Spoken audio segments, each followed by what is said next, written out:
আসসালামু আলাইকুম বন্ধুরা, আপনাদের মাঝে একটি এমপ্লিফায়ার দেখাবো, যেটা এর আগে আমি কখনো তৈরি করিনি। এটাই ফার্স্ট টাইম।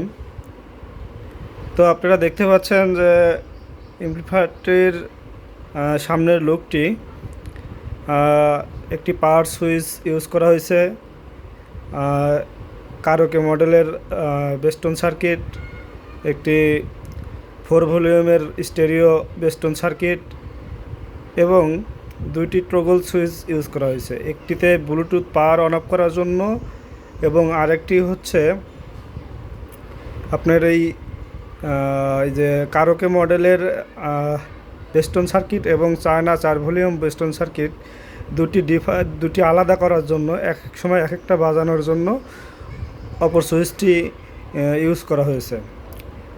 আর পাশে আর একটি দেখতে পাচ্ছেন ইন্ডিকেটর, এটি হচ্ছে পাওয়ার ইন্ডিকেটর।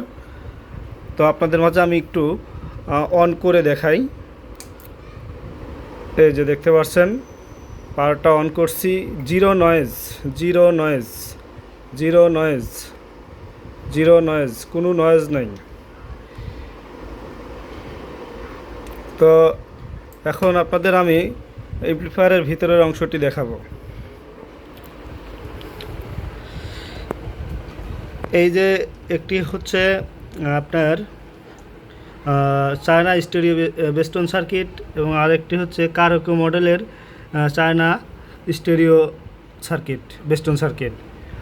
আর এটি হচ্ছে 12 ভোল্টের ট্রান্সফরমার, আরেকটি হচ্ছে সোনি ট্রান্সফরমার 38038 এবং এটি হচ্ছে 8 ট্রানজিস্টর চায়না ড্রাইভার সার্কিট।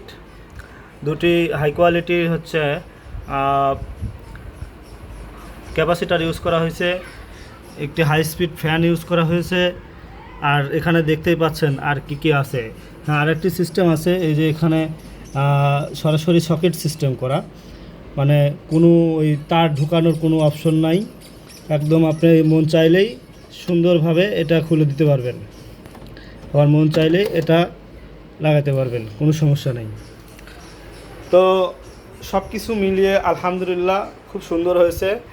আর সবচেয়ে বড় কথা হচ্ছে এই এমপ্লিফায়ারটির বিশেষত্ব হচ্ছে দুটি বেস্টন সার্কিট ইউজ করেছি। আসলে দুটি বেস্টন সার্কিট তো প্রয়োজন হয় না, কিন্তু কেন ইউজ করেছি এটা একটু আপনাদের মাঝে আমি শেয়ার করি। ইউজ করার কারণটি হচ্ছে একটি হচ্ছে চায়না স্টেরিও বেস্টন সার্কিট, আরেকটি হচ্ছে কারোকে মডেলের স্টেরিও বেস্টন সার্কিট।